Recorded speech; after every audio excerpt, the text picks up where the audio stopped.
होत रहे काहे झमेला लागे खेललू हा कवनो खेला।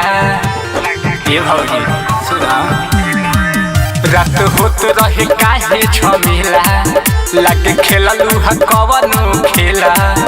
आज लागता गुब्बारा लम ढेर हो, आज लागता गुब्बारा लम ढेर हो।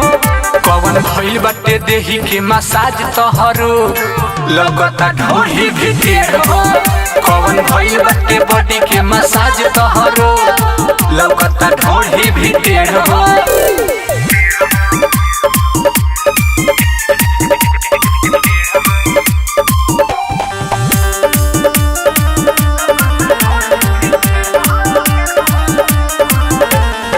चढ़ले लागे जो बन ऊपर बैक तोहर लगता सुपर।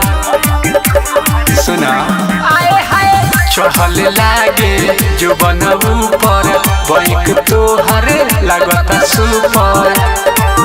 हाथ फेरले कवनो दिलेर हो, हाथ फेरले कवनो दिलेर हो। कवन भइल बाटे बॉडी के मसाज तोहरो लगता ढोही भी ढेर हो। कवन भइल बाटे बॉडी के मसाज तोहरो लगता ढोही भी ढेर हो।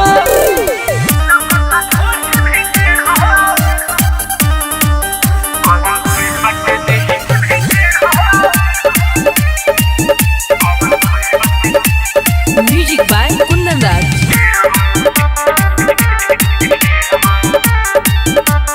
आए हाय टाइट बदनिया भइल बा ढीला, रितेश आशिक के कोइल हलीला। सब जनता टाइट बदनिया भइल बा ढीला, रितेश आशिक के कोइल हलीला। अब छिपावा तारू झूठ ही अनेर हो, अब छिपावा तारू झूठ ही अनेर हो। कवन भइल बाटे देही के मसाज तोहरो लगता ढोढ़ी भी ढेर हो।